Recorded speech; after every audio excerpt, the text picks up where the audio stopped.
Bonjour à tous et bienvenue chez Papa Cassette, épisode 24. J'espère que vous allez bien.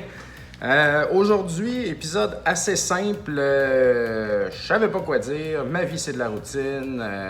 Il s'est rien passé vraiment de spécial, là. Fait que c'est ça, tu sais, je manquais de sujet. J'ai pas vraiment acheté de jeu. Je fais juste jouer à Hollow Knight tout le temps.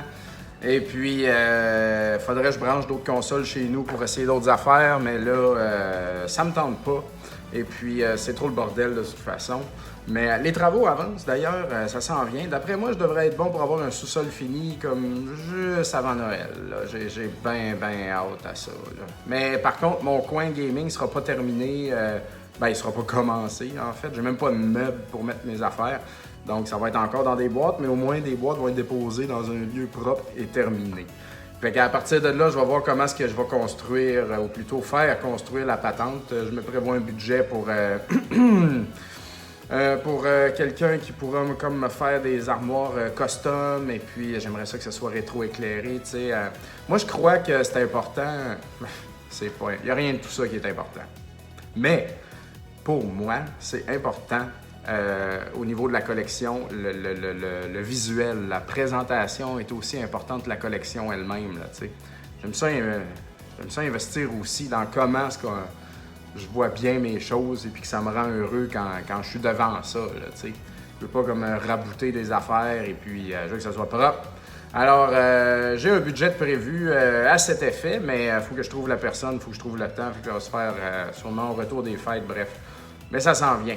Donc là, on est chez Rétro Montréal, bien sûr. Et puis, souvent, Fred, maintenant, mon collègue Fred Gémus, qui est aussi à Rétro Nouveau, pour ceux qui écoutent les autres projets, vous savez qu'il est maintenant chez Tribute Games. Il a quitté Ubisoft et puis il s'est lancé dans la vie palpitante des développeurs indépendants. Donc, très cool. Et puis, j'ai hâte de voir leur prochain jeu, Panzer Paladin, qui est un genre de beau mix de Blaster Master, il y a un peu de Bionic Commando là-dedans, puis Megaman-esque, si je peux dire. En tout cas, ça a l'air d'être un beau party. Et puis, c'est ça, donc il commence à travailler tard chez Tribute le matin, fait que Fred, il a le temps de passer à la shop ici avant d'aller travailler, fait que ça se peut qu'il passe tantôt, parce qu'il a acheté un nouveau iPad pour la caisse là-bas, parce que celui-là, il s'en vient vieux, puis il fait du trouble. Alors, ça se peut que je sois dérangé, mais je vais faire comme si de rien n'était, ou il parlera, s'il veut, on verra. Je l'ai enregistré chez nous, mais là, ma blonde m'offrait un lift, fait que j'ai pas pu résister. Donc, comme je disais, j'ai pas de sujets spéciaux aujourd'hui. C'est pour ça que je vous ai demandé de me poser des questions sur ma page Facebook. J'aime vraiment ça, faire ça. Pour vrai, j'aime ça, répondre à vos questions. Donc, ça va être un show consacré à ça aujourd'hui. Et je pars ça maintenant parce que des fois, ça peut s'étirer les réponses parce que vous avez tellement des bonnes questions. Donc, c'est vrai. Et puis, une gorgée de café, puis je vais commencer ça à l'instant. Tasse Saint-Hubert aujourd'hui que j'ai acheté dans un marché aux puces quelconque. J'aime ça, moi, les affaires de même. Ah! OK. Alors, Dom Renault me demande... C'est drôle parce que je m'appelle Dominique, je fais des Renault présentement, puis là, il s'appelle Dom Renault, tu sais. Dom Renault me demande « Salut, peux-tu nous parler de tes expériences dans les clubs vidéo? » J'ai pas vraiment des expériences dans les clubs vidéo. Par contre, j'ai comme tout le monde... fréquenter les clubs vidéo quand j'étais jeune, tout le monde de mon âge, c'est-à-dire ceux qui vont bientôt avoir 40 ans. Et puis, comme tout le monde, beaucoup de joueurs. Moi, je viens de Saint-Joseph-de-Beauce, donc on n'avait pas de Blockbuster ou de Vidéotron, je sais pas quoi. Excusez, je me rappelle plus qu'est-ce qu'il y a. Club vidéo international. Tu sais, il n'y avait rien de tout ça à Saint-Joseph-de-Beauce, c'était des indépendants. Donc, la rue principale s'appelait l'avenue du Palais. Donc, il y avait le club vidéo du Palais. Alors, c'était simple de même. C'était géré, ça, mes amis, par Madame Oiseau.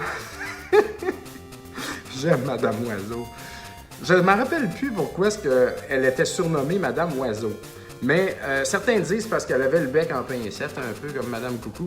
Mais j'ai jamais vraiment remarqué, tu sais. Elle était comme assez dodue, puis un peu rough, là, Madame Oiseau. Donc, tu sais, elle me faisait pas mal l'effet tout contraire d'un oiseau, pour être franc. Puis elle chicanait des fois aussi quand on niaisait. Donc non, c'était Madame Oiseau qui gérait ça, mais j'ai jamais vu l'oiseau dans la Madame. Et puis c'était tout petit. C'était pas immense, mais tu sais, c'était pas grand. Donc il y avait juste un petit pan de mur pour le Nintendo à cette époque-là. Puis ça s'est jamais rendu à l'époque du Super Nintendo, ou vraiment pas longtemps, puis ça l'a fermé après. Mais là, je dis ça a fermé, tu sais, c'était une legacy, là. Ça existait. C'était ça à Saint-Joseph. Depuis toujours, c'était Madame Oiseau. Et puis, c'est ça, elle avait un beau pan de mur, là. Et puis, je pense que dans les jeux NES les plus récents que je me souviens que j'ai pu louer à cet emplacement-là, c'était genre Mega Man 4, Boulder Dash. Elle avait des choix douteux, là, des fois, de jeux quand même, tu sais. Elle n'est pas mieux placée. Elle ne sait pas, il n'y avait pas d'Internet, elle n'était pas abonnée au Nintendo Power, elle ne savait pas c'était quoi les bons jeux qui sortaient. Elle faisait comme nous autres, elle achetait ce qui avait de l'air pas pire. Là, donc, des bons coups, des mauvais coups là-dedans, c'est bien certain. Mais ouais, c'était un beau petit pan de mur, ça, que j'aimais beaucoup. Puis, il y avait des jeux Atari aussi. Moi, j'ai loué dans ma vie des jeux Atari. Elle avait un petit comptoir vitré. Dans ce comptoir vitré-là, il y avait des jeux Atari. Ça, c'était bizarre. Puis des fois, c'est ça, j'ai demandé à mes parents, peux-tu jouer là, Atari? Il y avait comme juste les jeux que je louais. Non, excusez. Les jeux que je louais, il y avait Pitfall 2.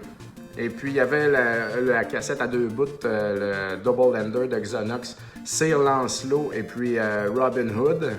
Et puis, Frogger, je louais ça aussi des fois. Kangaroo. Et puis, voilà. Hey, je sais pas combien d'entre vous ont loué des jeux Atari, pour vrai. Je suis quand même content d'avoir vécu le restant de cette époque-là. Mais c'est tout ce qu'elle avait. Puis après ça, c'est installé à Saint-Joseph-de-Beauce, dans notre rutilant centre d'achat, là où il y a un Corvette, c'est installé le club vidéo Dawson.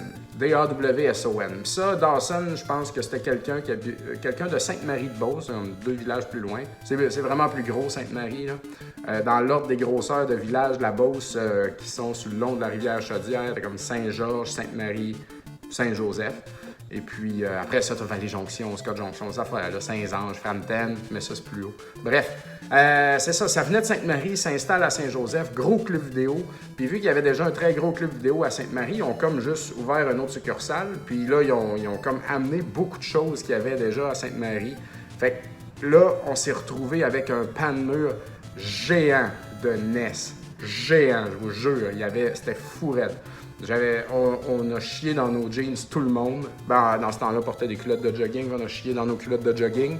Puis, j'avais jamais vu autant de jeux NES. Mais on a eu pour 2 ans à tout louer les jeux, là, puis à tout essayer. C'était vraiment malade. Puis là, ce qui s'est passé aussi, dans ce centre d'achat-là, il y avait un gars qui avait Bose Music. C'était son magasin de disques. Cassettes et disques dans ce temps-là. Cassettes et disques, qu'est-ce que t'en penses?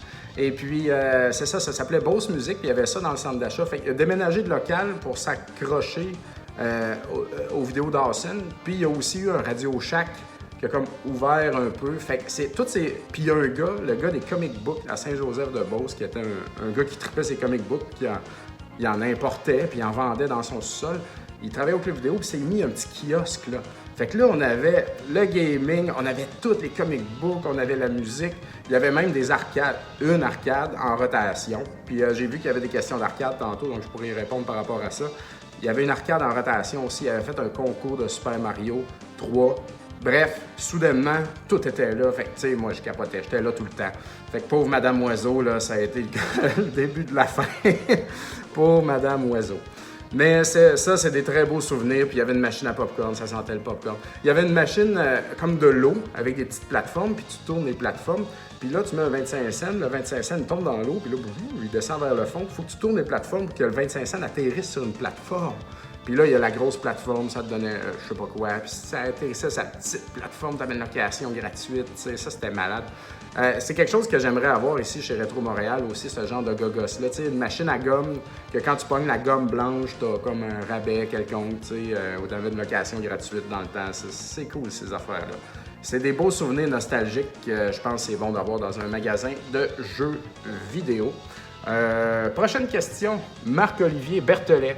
Top 10 de tes meilleurs jeux NES en dehors de tous les classiques comme Little Samson, Mario 3, et ainsi de suite.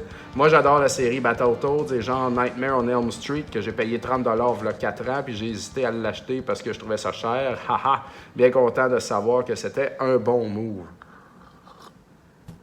En effet, j'aime beaucoup la NES et puis, vous me connaissez, hein. Et puis là, j'ai de la misère à faire un top 10, mon cher Marc-Olivier. Mais je vais name dropper des jeux. Ceux qui me connaissent vont en reconnaître plusieurs là-dedans. Puis je suis allé de mémoire, j'ai regardé les boîtes de jeux que j'avais chez nous, j'ai regardé mon application, je suis descendu jusqu'à D, genre, puis là, là c'était trop long, il fallait que je commence le show. Mais j'ai une bonne liste ici qui va pas inclure les Mega Man, les Ninja Gaiden, les Castlevania, tout ça, parce que c'est tout merveilleux, bien sûr, ces affaires-là. Fait que je vais essayer des affaires quand même très connues. Moi, personnellement, je trouve tout ça très connu. Mais il y en a peut-être là-dedans que vous ne connaissez pas. Puis il y en a pour tous les prix.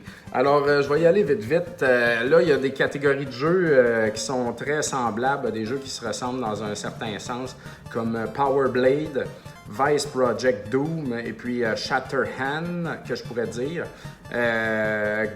Scat aussi. Je vais aller un par un. Je peux pas expliquer chaque jeu ce que c'est, là. Mais ouais, mettons Power Blade, Vice Project Doom, Shatterhand, Scat, c'est des jeux qui se ressemblent d'une certaine façon, qui se passent dans un monde industriel futuriste, cool. Dans Power Blade, tu tires un boomerang. Dans Vice Project Doom, c'est le fun. C'est comme un peu de l'espionnage. Je suis pas trop agent secret, détective, mais badass, là, tu sais. Comme Snatcher, mais action. Je sais pas quoi. Ouais, Cyberpunk peut-être. Et puis, où est-ce que tu as des niveaux à la Spy Hunter, tu as des niveaux de plateforme. C'est surtout un jeu de plateforme et puis tu as du tir. Donc c'est intéressant. Shatterhand, un peu la même affaire, sauf que tu punches là, les robots et les ennemis avec tes poings. Tout ça ont des soundtracks de feu. Oh, il y a quelqu'un qui arrive. Et puis, qu'est-ce que je disais? Non, Scat. C'est drôle comment il y a... Salut Fred, je suis live. Live en train d'enregistrer. Fait comme chez vous, comme on dit. Et puis, Scat, c'est quoi non? Cybernétique. C'est quoi donc Fred, Scat, le... Hey boy, Cybernetic... C'est écrit sur la boîte, là, si tu peux le voir, là. Special Cybernetic Attack Team. C'est ça, Special Cybernetic Attack Team. Donc là, tout le monde est comme « Ah, Scat, Scato, du caca ». Et on trouve tout ça très, très drôle. Mais c'est juste en Amérique du Nord que ça s'appelle de même. Ça a un autre nom ailleurs. Et puis, c'est featuring... c'est quoi donc? Ils ont pris des noms de films américains comme Sigourney pour la fille, puis le gars, je me rappelle plus quoi. Bref. Et puis, tu flottes dans les airs, tu tires partout. C'est très, très bon, encore une fois, industriel, futuriste. Tout ça, c'est du Natsume, c'est excellent. Dragon Fighter, encore de la même gang. Ça coûte très cher comme jeu, par exemple. Oh, je vais en mettre un autre, là, que j'ai oublié. Et puis, Dragon Fighter, essayez ça. C'est un dude avec une épée qui fait des niveaux de plateforme et puis tu peux te transformer en dragon pour arriver à tes fins.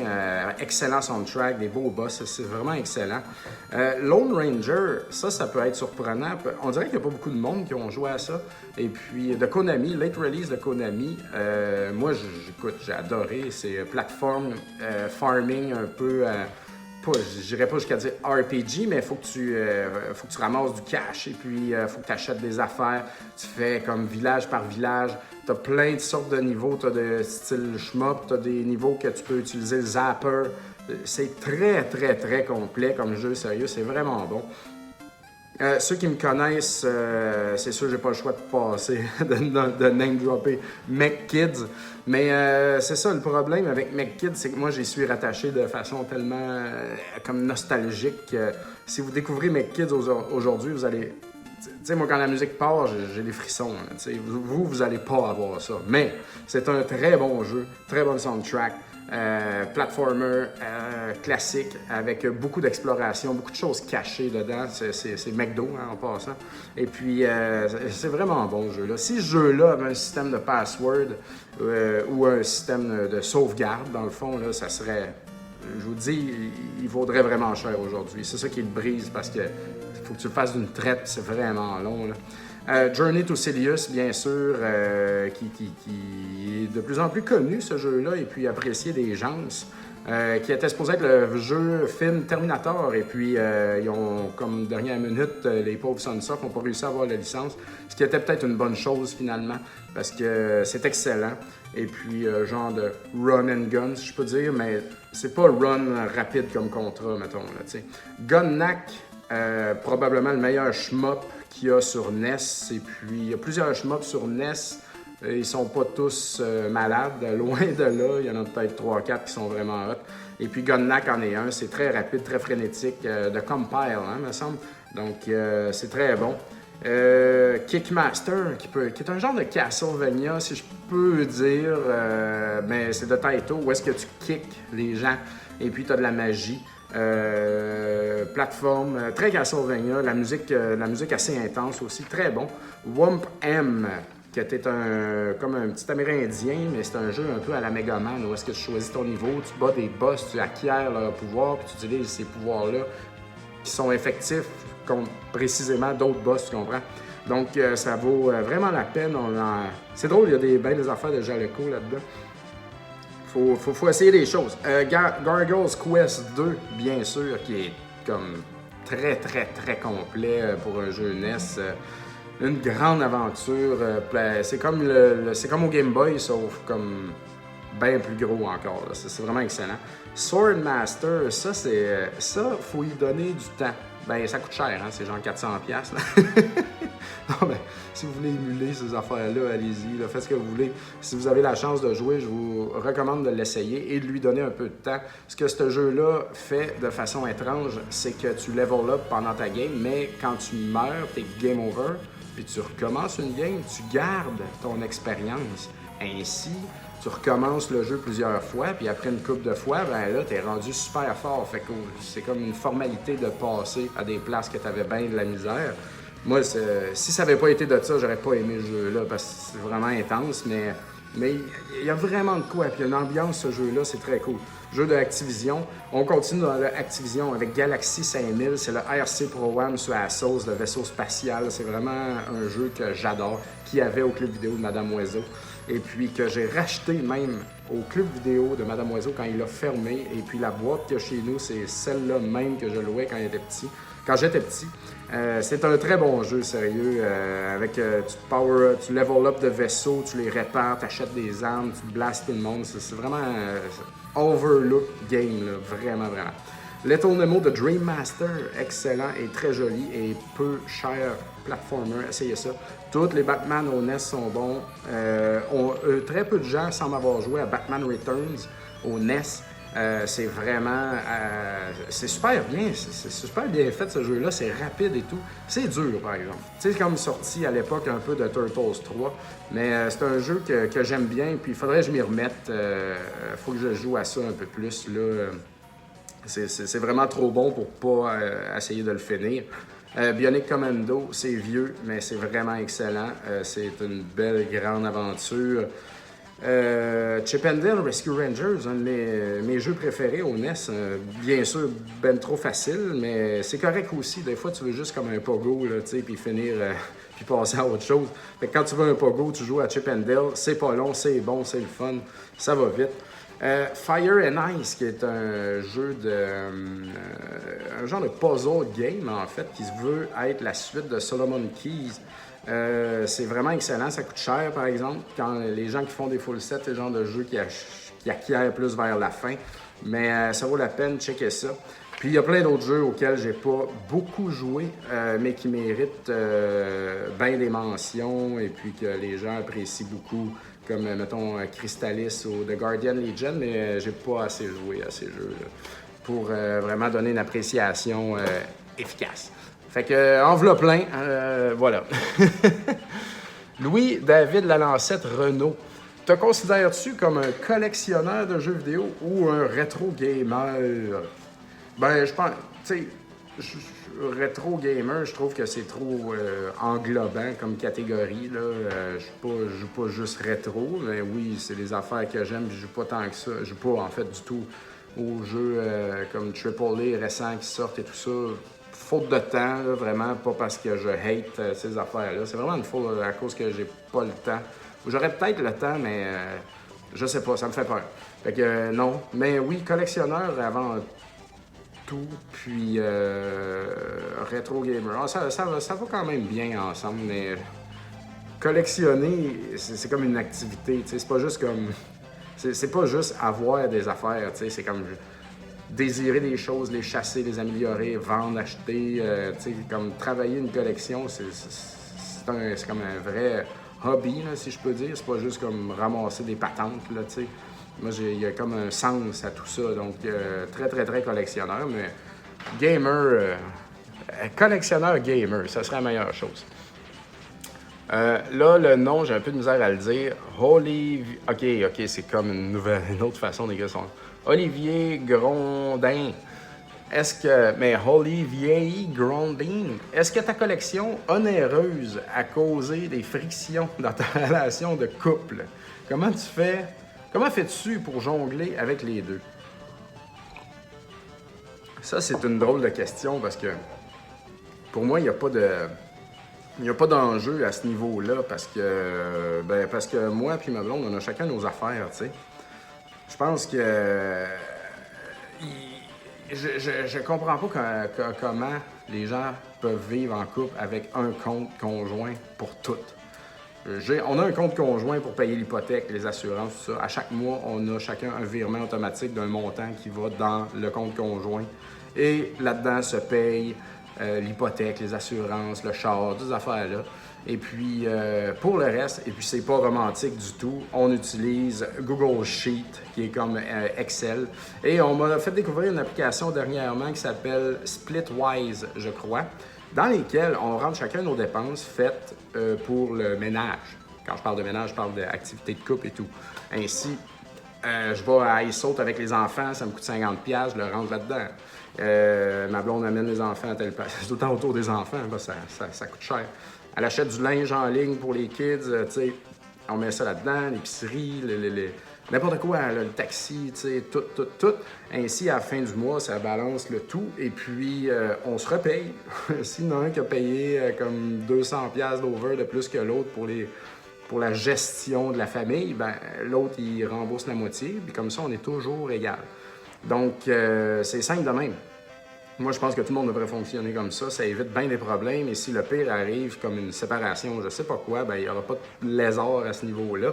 Et puis, pour ce qui est des dépenses personnelles, ben ça nous regarde chacun de notre bord, elle et moi. Si j'ai envie de m'acheter un jeu à 1000$, je le fais. Puis, du moment que la famille en souffre pas, that's it, tu sais. Puis, c'est compliqué quand même, l'argent et le couple. Ma conjointe et moi, on fait à peu près le même salaire par année, donc tu sais, on considère tout égal, mais mettons quelqu'un dans un couple qui ferait, je sais pas, moi, 150$, puis l'autre qui fait 40$, c'est sûr que c'est différent, là, tu sais. C'est pas aussi facilement applicable, là, mais tu peux ajuster avec des pourcentages, tout ça. Si vous avez lu ou pas lu le livre de Pierre-Yves McSween, il y a un chapitre complet là-dessus et c'est bien intéressant. Mais moi, je fonctionnais déjà comme ça anyway. Mais sérieux, si vous avez un compte conjoint et vous mettez tout dedans, il faut vous demander la permission pour chaque dépense que vous faites. Je sais pas comment vous faites pour vivre de même. Moi, je serais pas capable. Michael Gauthier, on te met sur une île déserte. Tu peux juste apporter 5 jeux de NES. Lesquels tu choisis? Ah, ben, je viens de parler pas mal de NES, pour être franc. Je pense que je vais skipper celle-là. Michael Larivière, as-tu des conseils pour la conquête d'un full set? J'ai commencé récemment le full set GameCube. Et puis, commencer par des jeux chers ou pas chers, acheter en lot ou pas, etc. Ben, achète les jeux chers maintenant, et puis après ça, achète des lots de scrap. C'est pas mal ça que je te conseille de faire. Parce que si tu te remplis de scrap tout de suite, tu vas être comme yeah! Puis là, tu vas avoir plein de marde chez vous. Et puis après ça, tu dis ouais, si j'en ai pour genre 4000$ pour acheter mes quelques jeux qui manquent. Et puis là, c'est un peu déprimant, là, tu sais. Fait que un coup que tu te commets à acheter les gros jeux, après ça, c'est facile là, de prendre ton temps et d'acheter la scrap quand tu la vois passer. Là, t'sais. Par ailleurs, c'est plus safe aussi parce que si jamais tu changes d'idée en cours de route, ben vendre des beaux gros jeux juteux, revendre des beaux gros jeux juteux que tu ne veux plus parce que tu as décidé de plus faire ton set, c'est plus facile que d'essayer de passer la merde que de décider d'acheter.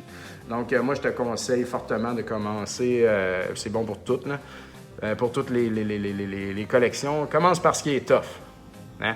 C'est comme dans ton assiette, là, t'aimes pas les légumes, mais t'as des pogos. J'aime ça les pogos. T'as des pogos, t'as des légumes, t'aimes pas les légumes, commence par les légumes, finis par les pogos.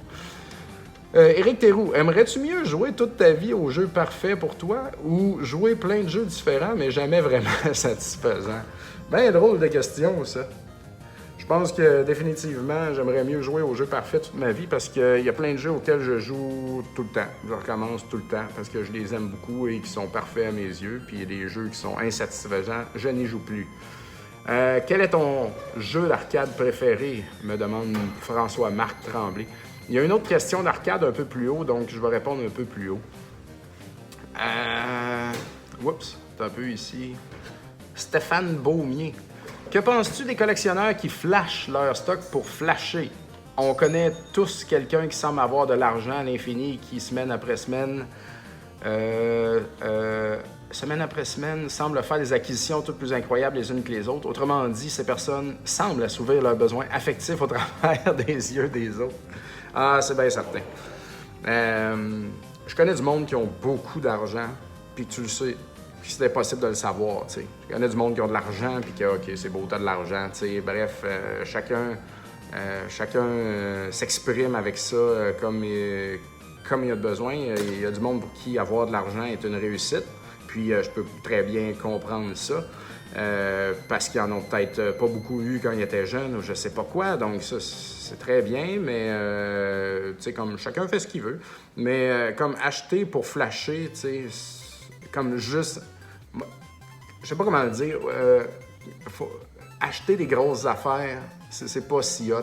Faut pas que tu achètes juste parce que c'est gros, puis c'est big, puis c'est cool dans le monde des collectionneurs. Il faut que tu achètes pour ce que t'aimes vraiment. Puis si, mettons, toute ta vie, tu as voulu avoir tel très gros jeu, puis que finalement tu l'achètes, tu es vraiment fier, ben écoute, flash tant que tu veux. Là, ça te fait plaisir. Le monde me tape dans le dos, bravo, c'est nice, cool, continue. Mais tu sais, comme juste acheter continuellement pour flasher en achetant n'importe quoi, ça, c'est un autre dossier, disons. Mais non, je veux dire, c'est quand même bien c'est quand même plaisant de s'exprimer quand on réussit à quelque chose ou on réussit à trouver quelque chose qu'on n'avait pas puis qu'on est bien fier. Il y avait une autre question. Que penses-tu des collectionneurs qui ne game pas pantoute? Est-ce que pour collectionner, on doit être systématiquement gamer? Non, je pense pas pour vrai, parce qu'on peut collectionner bien des affaires dans la vie, puis les jeux, on collectionne des affaires qu'on aime, là, tu sais, puis même moi, je game pas tant, même que je dirais que je collectionne plus que je game ces temps-ci.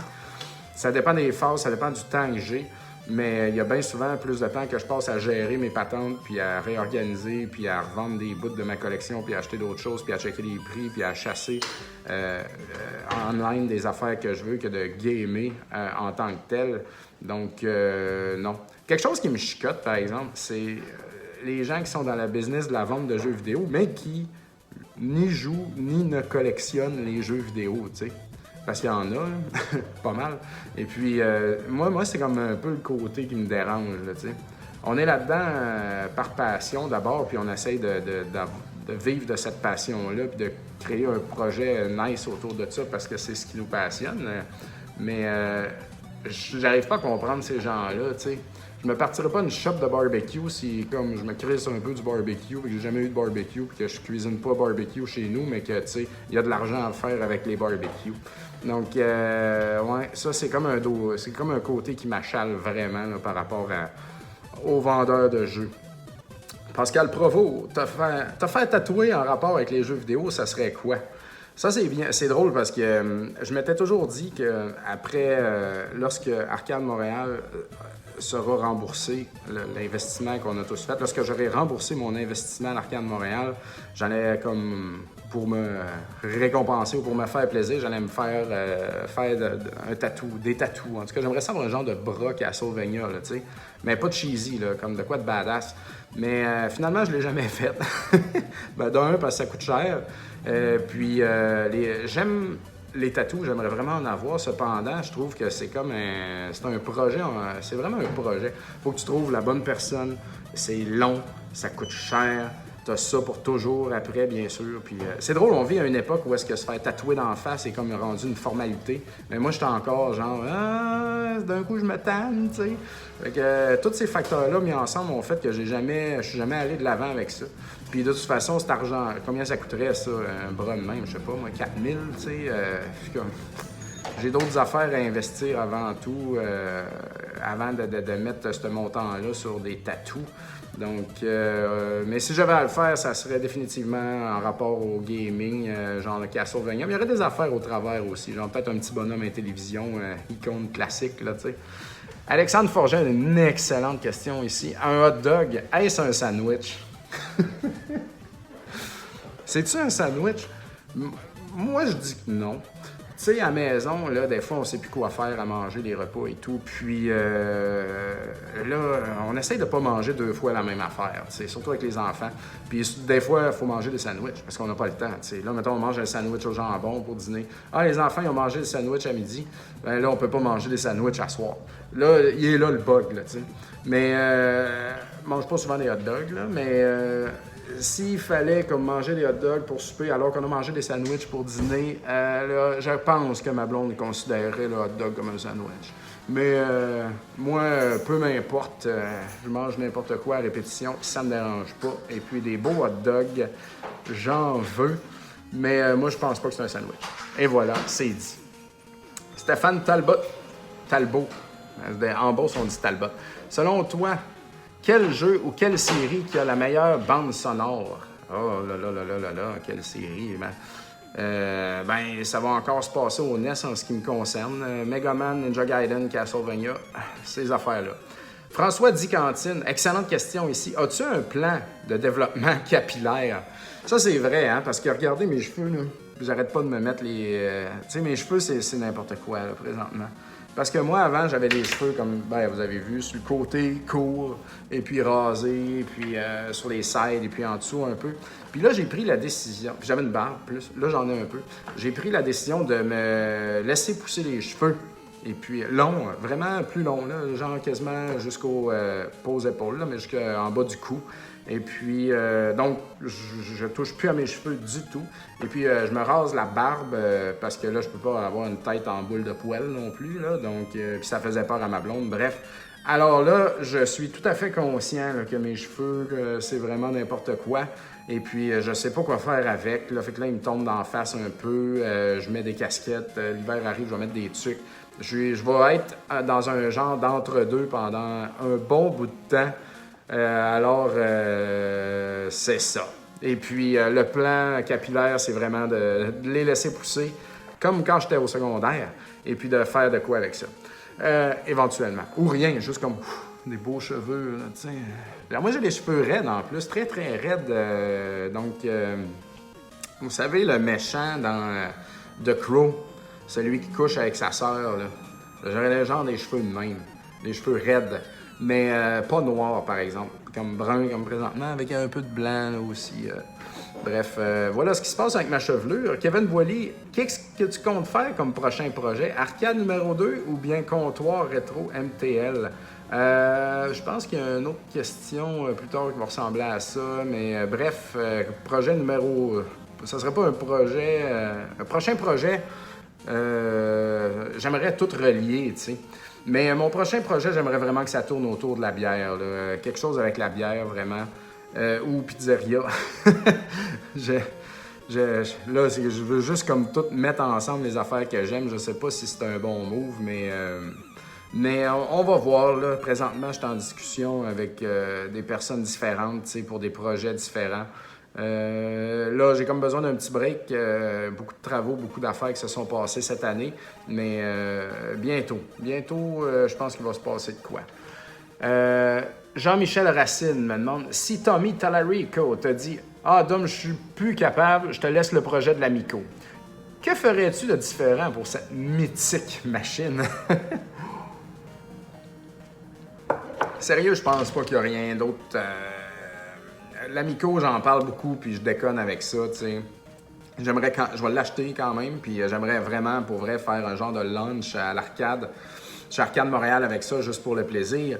Et puis, j'aimerais ça qu'il m'envoie du stock. J'ai vu que Tommy a envoyé des t-shirts d'Amico à des YouTubers, dont le gars de GameSack. J'aimerais vraiment avoir un t-shirt de l'Amico. Tu sais, personne n'y croit, puis avec raison. Puis, je pense pas que lancer une nouvelle console a vraiment sa place aujourd'hui, surtout quand tu regardes c'est vers quel genre de jeu qui s'enligne, tu sais. Puis Apple Arcade font exactement la même affaire, mais t'as pas besoin de console. Fait que pourquoi on achèterait une console? Tu sais, il n'y a rien à faire, là. je ferais rien, je serais comme... Ben, quelque chose que j'essaierais de faire mieux, par exemple, c'est le PR autour de ça. Quoique Tommy, il est quand même très actif, là, puis ça, c'est bien, mais c'est tout le reste. Il est comme seul, tu sais, il mène le front, puis en arrière, il est comme une bande de vieillards, là, tu sais. Toute la vieille clique dans la télévision. Puis ça, c'est cool qu'ils soient encore là, mais ils comprennent pas la game aujourd'hui, là. Des médias sociaux puis tout, puis quand il y a des affaires qui se passent, ils sont comme arrêtez de chialer sur l'Amico. Ils sont très old school là, par rapport à l'Internet, donc je sais pas, j'essaierais de rendre l'Amico cool, là, parce que ce qu'ils veulent, c'est que l'Amico parle aux familles, que ça soit cool puis tout ça, puis que ça soit pas orienté rétro, mais c'est comme une vieille garde de rétro vieux bat, en arrière de ça, qui sont là pour ce projet-là, c'est comme des vieux qui essaient d'être cool, tu sais. Vous comprenez ce que je veux dire? Faut pas que ça soit ça, tu sais. Faut que tu mettes ça dans les mains de la jeunesse, tu sais. Donc, c'est ça. C'est ça que j'essaierais de faire. Danny Lefebvre, ton meilleur clone de Megaman? J'ai name droppé Wampem tantôt. Je pense que j'irai avec ça. Mais j'aime beaucoup aussi Azure Striker Gunvolt, si on parle de Megaman X, disons. Ça, c'est vraiment, je trouve, une très bonne série qui a beaucoup d'électricité là-dedans, beaucoup de rapidité et d'intensité. J'ai bien aimé ça. Nicolas Desrosiers, à quel jeu penses-tu être le meilleur speedrun, high score ou versus? Exemple, Castlevania, Dr. Mario, Ice Hockey. C'est drôle parce qu'il connaît tous les jeux auxquels je suis quand même pas pire. Je pense que Castlevania 1, je peux comme faire ça très relax sans me casser la tête. Je suis pas pire pas en tout en Ice Hockey, quoi qu'il y a une personne qui a réussi à me battre à l'arcade à un moment donné, puis j'étais comme « Oh my God, je comprends pas ce qui se passe ici. » À Dr. Mario, je tire mon épingle du jeu, mais il y a du monde qui sont vraiment là... qui ont un pouvoir de concentration vraiment très élevé, donc je suis pas le meilleur là-dedans. Mais Contra, au NES, pour vrai, c'est un jeu que j'ai tellement fait souvent. J'ai jamais réussi à le passer sans mourir, mais comme en perdant une vie, ça se fait très bien. Donc, c'est ça, des jeux que j'ai joué vraiment beaucoup, là. Toutes les Castlevania de base, Super Castlevania 4, Contra au NES, Castlevania 1, les jeux auxquels je jouais beaucoup quand j'étais petit. Merlin Caron, si tu avais à désigner faire brasser une bière à thématique jeux vidéo style pixel, à quoi aurait-elle l'air la canette et ce serait quelle sorte? Ça, c'est une excellente question parce que, mon cher Merlin, je suis exactement là-dedans présentement. J'ai envie de me faire une batch de bière Papa Cassette en canette. C'est faisable, I guess. Je connais une couple de personnes dans le milieu et puis j'aimerais vraiment ça, sauf que c'est quand même un coût important, tu sais. Et puis c'est long avant de revoir ton argent, puis il faut vraiment que le monde l'achète. Donc si j'investis 5 ou 10 000 $ là-dedans, faut que je vais avoir besoin de revoir cet argent-là, tu sais. Mais j'ai vraiment envie de le faire, là, puis je pourrais en distribuer à l'arcade et puis à des points de vente que je connais. Et là, ça me travaille, là, vraiment. Puis je regarde ce que Pixel font, puis j'aimerais vraiment ça comme... Moi, je suis designer graphique, directeur artistique, bref, j'ai travaillé dans des agences, j'ai travaillé en tant que travailleur autonome et tout. Puis une chose que j'aime faire, c'est du branding, tu sais. J'aime ça faire un logo, genre, puis répandre ce visuel-là sur les autres affaires, dépliants, sites web, whatever qui a besoin qu'on habille de quoi avec, tu sais. Et puis, faire des canettes de bière avec un branding que j'aurais inventé, ça, c'est vraiment un projet que j'aimerais faire, là, tu sais. Donc, définitivement, la bière Papa Cassette, tu sais, c'est quelque chose que j'ai envie d'essayer. Je vais peut-être le faire, là, peut-être comme « fuck it, on dépense puis on l'essaye ». Et puis, mais effectivement, le style de bière est très important parce que si tu fais de quoi de trop anal, ou de quoi de trop compliqué, premièrement, ça coûte cher. Et puis, si tu mets 8 sortes de houblon là-dedans, ça va coûter cher. Et puis, c'est ça. Je pense que pour que ça marche, il faut que ça parle à un public assez large. Donc, moi, mettons, par exemple, j'aime beaucoup les saisons, les bières de style saison. Par contre, je pense pas que ça parle à un public très large. Même chose, un stout, tu sais, je suis pas sûr là, que ça irait chercher beaucoup de monde. Donc, le plus safe est une genre de bière blonde ou rousse, I guess, une pale ale ou une lager. Mais une lager, je trouve ça un peu plate. C'est comme côté blonde, une pils, une bonne pils, là, bien croquante, ça, j'aimerais ça. Et puis, ou sinon, une IPA, tu sais, mais il y a tellement, j'aime bien sûr les IPA, puis tous les styles d'IPA, mais il y en a tellement des IPA, là, tu sais, c'est ça. C'est dur de ressortir, là, parce qu'il y en a trop, là, tu sais.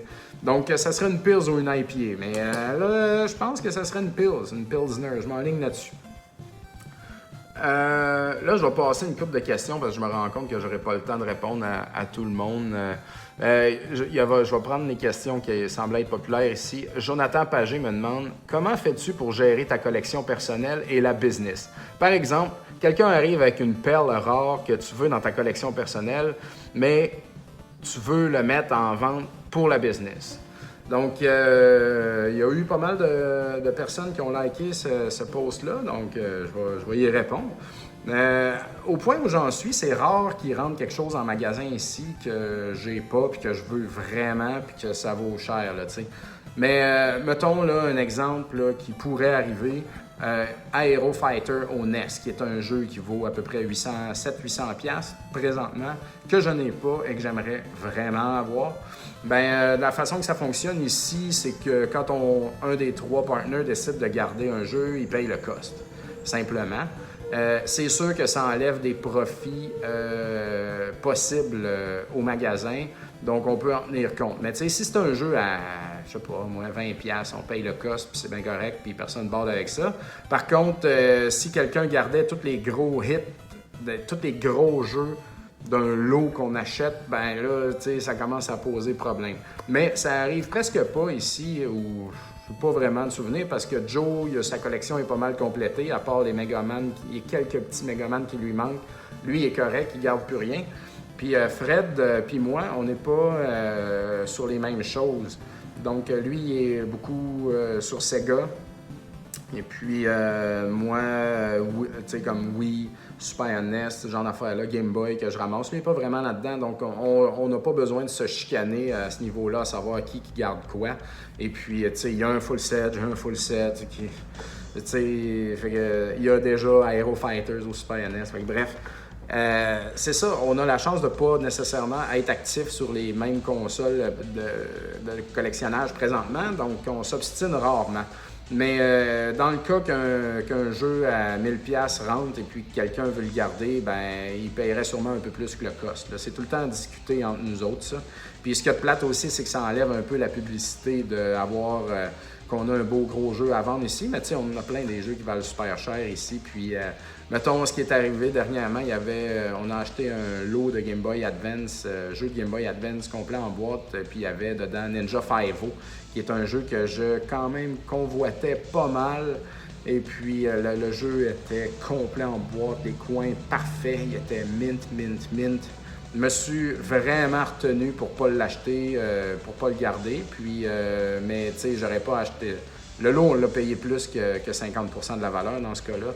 Tu sais, même si on le paye 70%, tu sais, je pense que j'aurais peut-être payé 80-85, rien que pour rembourser un peu le profit perdu pour l'achat. Fait que, tu sais, il n'y a pas de loi écrite, c'est le gros bon sens, puis c'est l'entendement entre nous autres, là, dans le fond.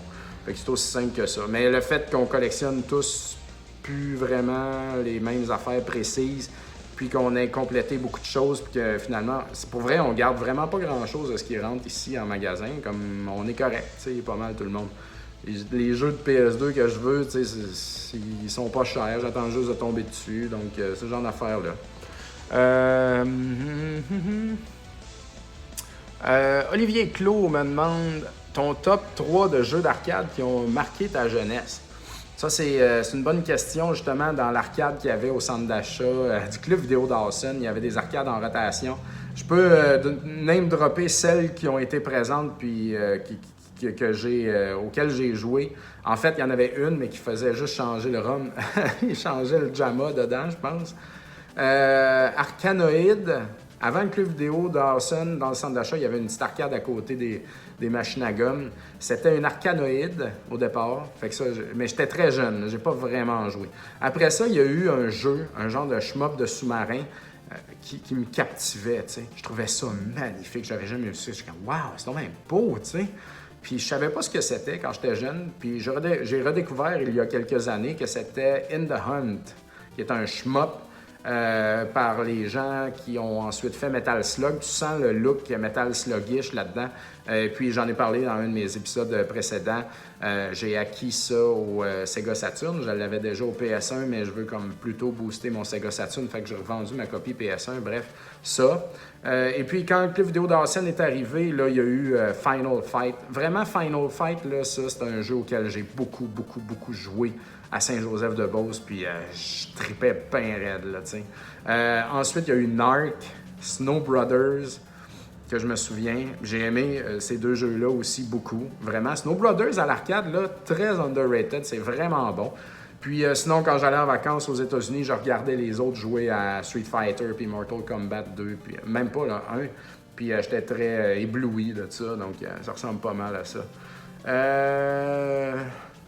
Oups, excusez. Mon Dieu, il y a des drôles de questions ici, là. Simon Charret, Clash at Demon Head.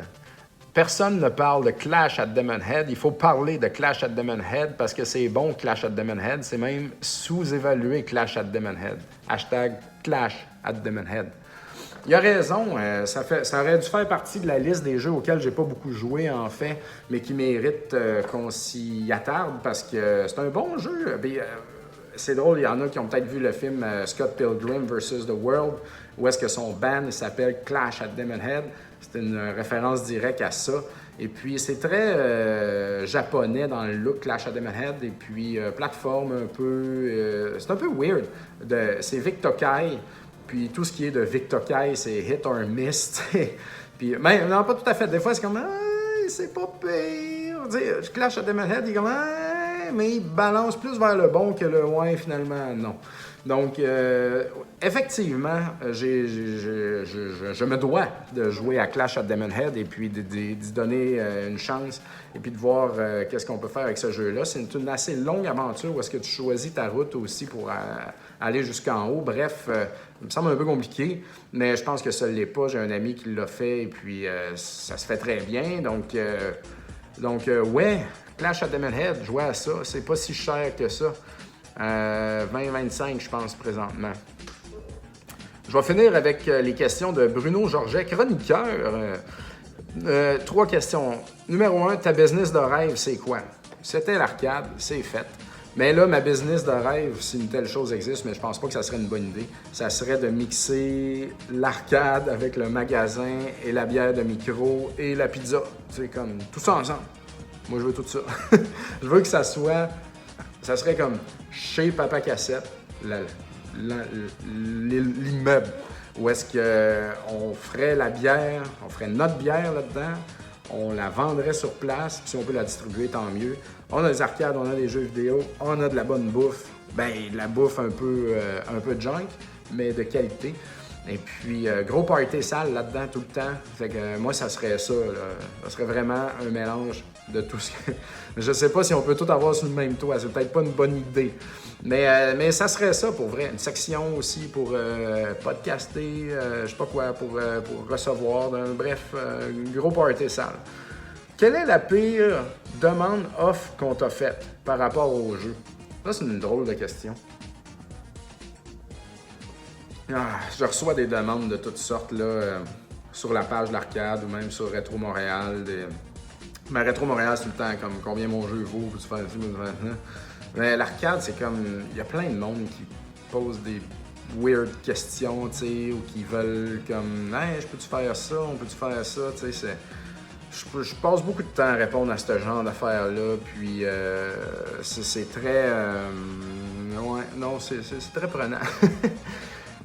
Quelle autre question, donc, ici, là? Olivier, une dernière peut-être, là. Olivier Hugo qui demande une suite qui devrait t'exciter. Ben là, j'ai pas de suite en tête, mais cependant, il y a des choses.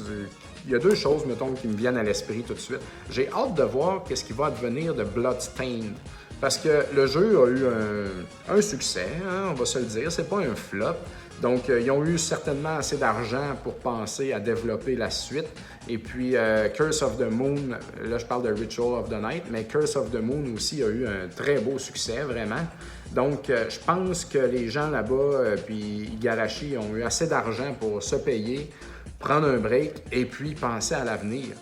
Puis je pense que Bloodstained va continuer. Il va peut-être avoir Bloodstained 2, je sais pas quoi, mais j'aimerais vraiment ça parce que les personnages sont là, tu sais, la base est solide, c'est intéressant. Zangatsu est un personnage aussi intéressant que Myriam, tant qu'à moi, sinon plus. Bref, tu sais, il y a de la viande là, pour bâtir, je crois, autour de cette nouvelle franchise-là, si on peut ainsi dire. Donc ça, j'ai vraiment hâte de voir qu'est-ce qui se passe avec ça. Et puis, s'il va se passer de quoi avec ça, je le souhaite vraiment. Et puis, j'ai hâte de voir... je m'étire, ça fait du bien. Excusez. Ce que nos amis de Sabotage Studio à Québec vont faire comme prochain jeu.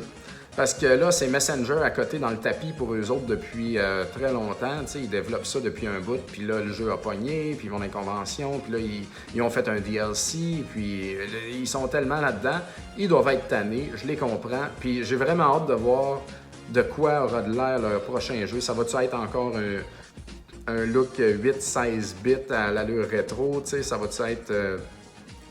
ils peuvent pas faire la même affaire encore. Là, est-ce qu'ils vont aller complètement ailleurs? Je sais pas. Martin, président, qui est président là-bas, était ici il y a une couple de semaines. Et puis, j'ai posé la question, mais il pouvait pas vraiment m'en parler. Donc, je le comprends. Mais j'ai hâte de voir qu'est-ce qu'ils vont annoncer par rapport à ça. Donc, c'est vraiment une chose qui me vient en tête avec cette question-là. Donc voilà, ça va faire pas mal le tour aujourd'hui parce que là, Tidjo vient d'arriver. Salut!